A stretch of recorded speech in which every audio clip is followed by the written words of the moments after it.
This is for a darker wash denim.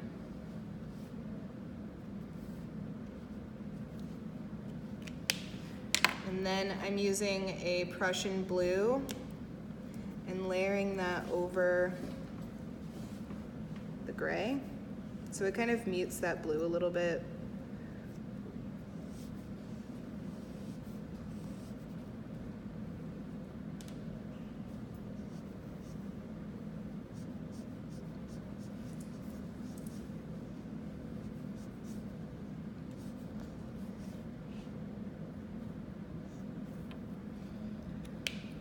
And I kind of want it to look even more gray, so I'm gonna add some more of the gray on top of it.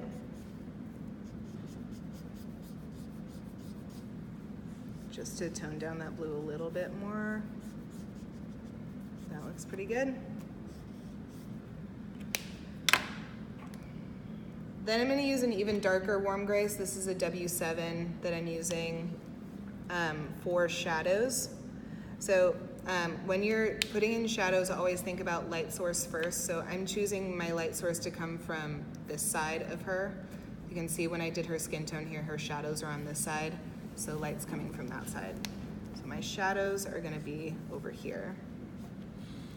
I'm adding a little bit of shadow under that top, shadow on this side.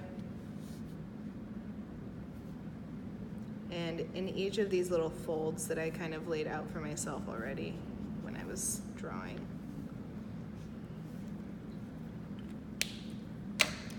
Then, to get in some of that denim texture, I'm using this is a 10% French gray, so it's a light French gray. And I'm just gonna add a little twill texture with colored pencil on top of that, and I'm only adding it to the light areas, not to the shadow areas.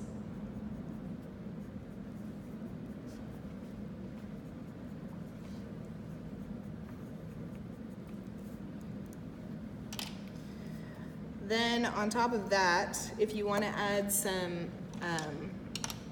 what's called tannery stitching, which is the yellow stitching that's usually on denim, I'm going to use a pretty bright color. This is Spanish orange for the stitching,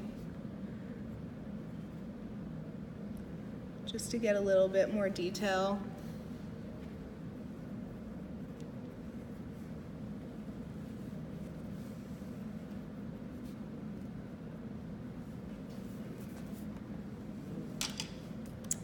And then I'm actually going to use my French gray too to just add back some little highlights to just make that look a little bit more dimensional. All right. Do you want to know how to do some distressing too? Yes? Okay. So for distressing, I always use a gel pen, white gel pen. And so if I want to do some distressing at the knee, I'm gonna kind of figure out how big I want it to be. So say I want it to be about that big. And then I just go back and forth with my gel pen like this. And then you can just add some little strings hanging down from there. And then you could do like little tiny distresses too, like little cat scratches and stuff.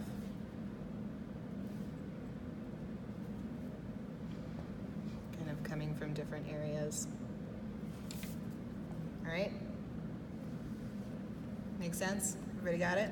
Does that apply also like when you do a lighter wash? Yeah, I'll do it on the lighter wash too. Okay. So I'll do this side as the lighter wash. So again, I'm using my warm gray number 5. I'm gonna lay that down first.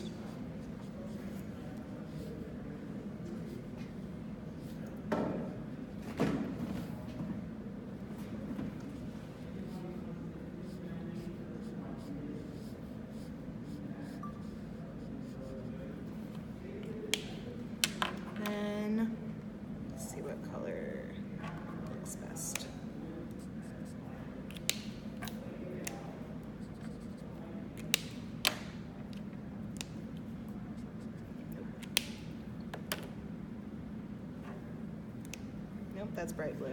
Wrong cap on it. So this one looks like it's the best, so it's kind of running out, but we'll see. So I'm just laying this over the gray. Come on. Nope.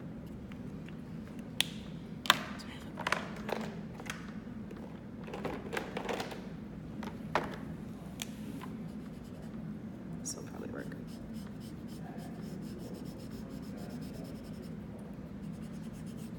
So I'm putting this down everywhere over the gray.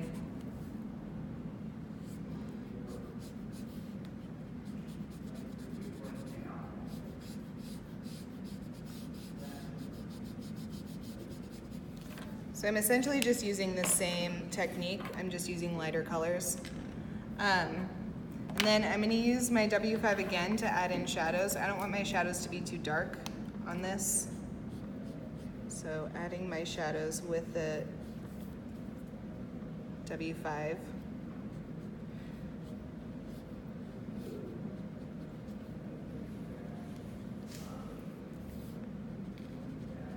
Under the shirt and on one side.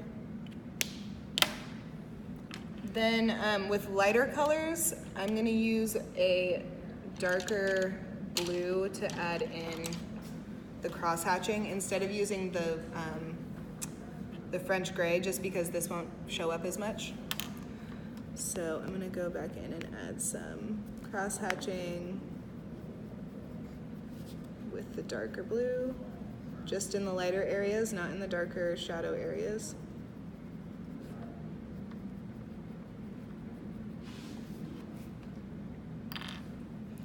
And then, if we want to add some distressing, use my white gel pen again.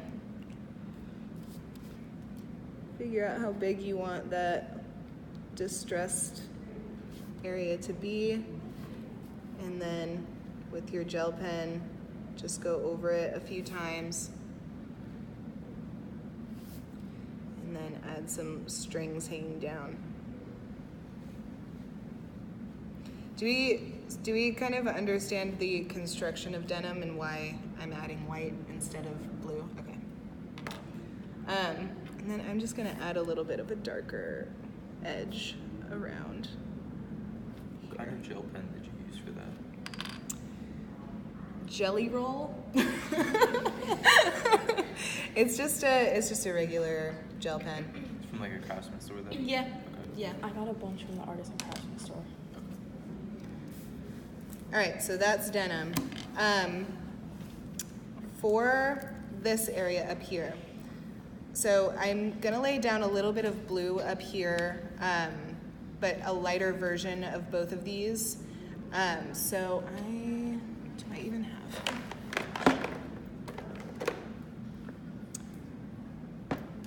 Maybe.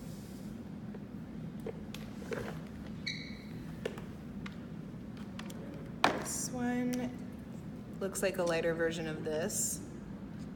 So I'm gonna put this here.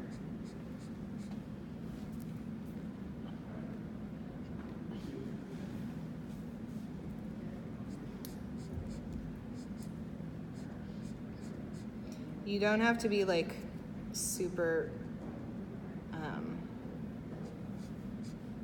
like precise with the lines here because you're gonna go over this with marker anyway.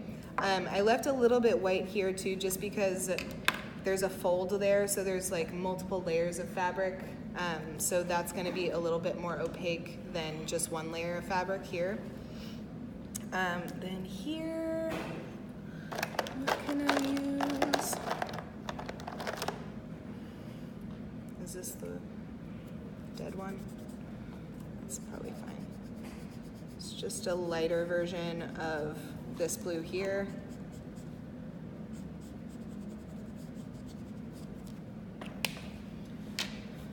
Okay, so if this is gonna be the top portion, what should we do for color on the sheer bottom portion? Okay.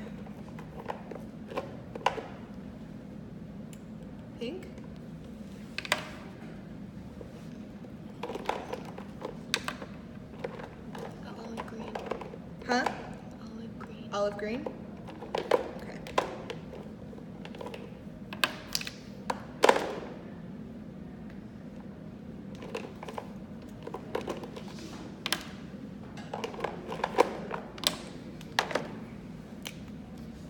So this one says pale olive. That's where I was looking at. Okay. It says. I was like, yeah, that's what I'm Okay. So once I have the underlayer done, then I can go over it with any color. So I'm just gonna lay down this olive everywhere.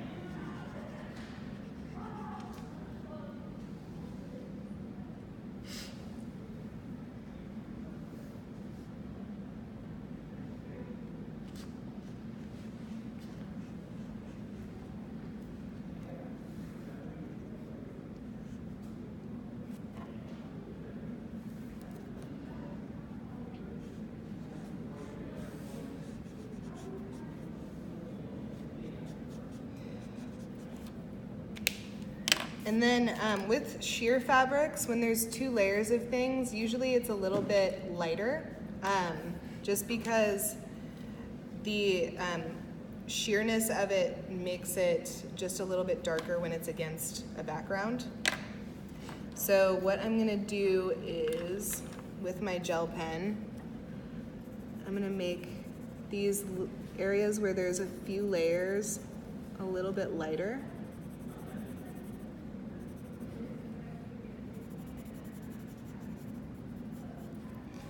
And then if your fabric has some sort of texture to it, like say it's a netting or an organza or something that has a little bit of a crosshatch, after that you're just gonna add texture.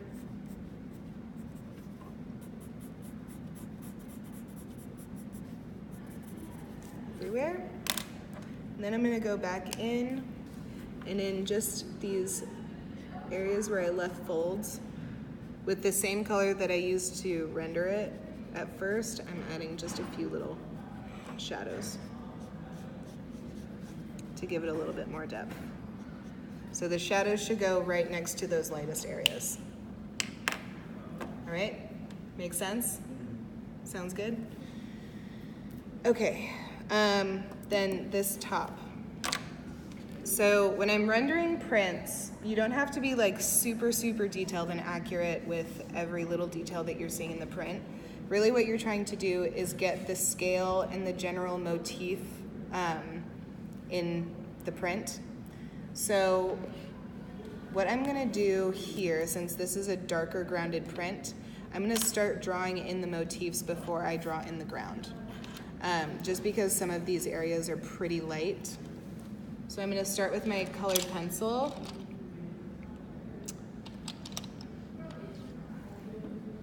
And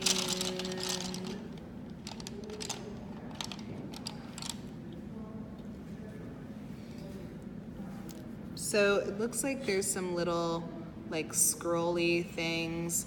There's some larger flowers, smaller flowers, and then some little vines. So I'm going to start with the little scrolly areas. I don't really know like how this fabric, is this? This is yours. I'm not really sure what the scale is of this, but I'm just gonna make it up, I guess. So let's say that it goes that way, maybe? So I'm gonna draw in some little scrolls.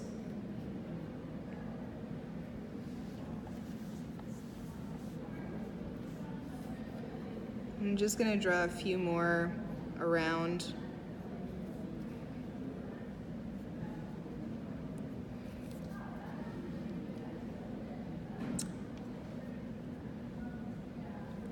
If you don't know what the repeat of your print is, then you can make it up like I'm doing.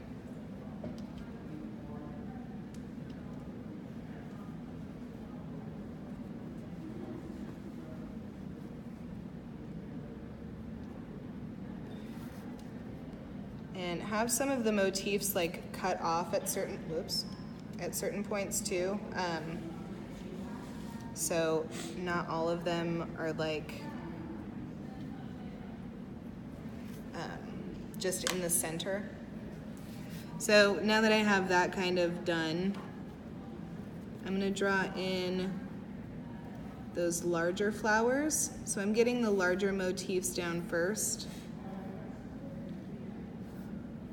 See, there's another one there. Maybe there's another one over here.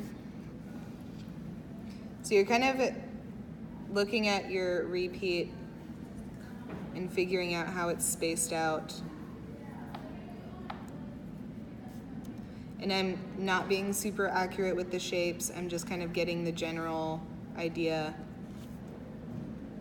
of what the shape looks like.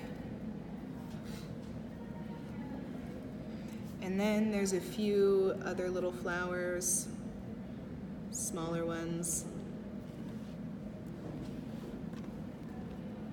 So there's some vines.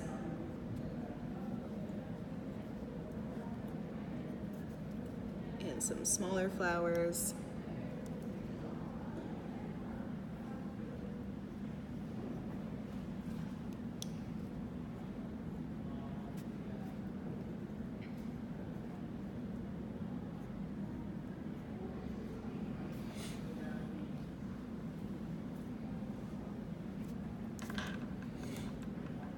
Smaller flowers and vines.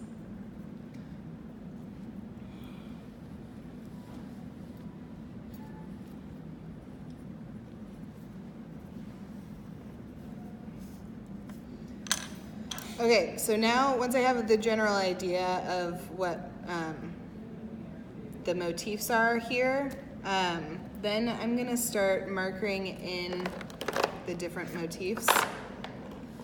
And since this has a dark ground, I'm gonna marker the ground last.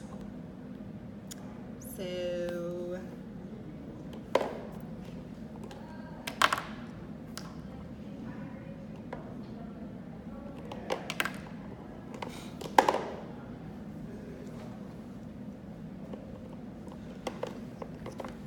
and a little green. Okay.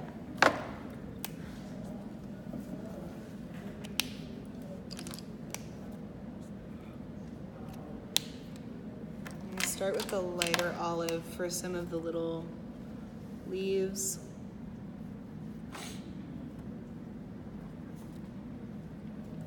And again, not being super accurate, just being a little bit more graphic.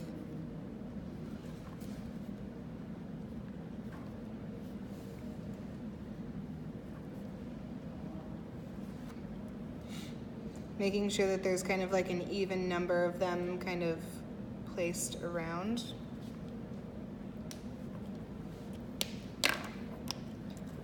Add a little bit of dark shadow to them.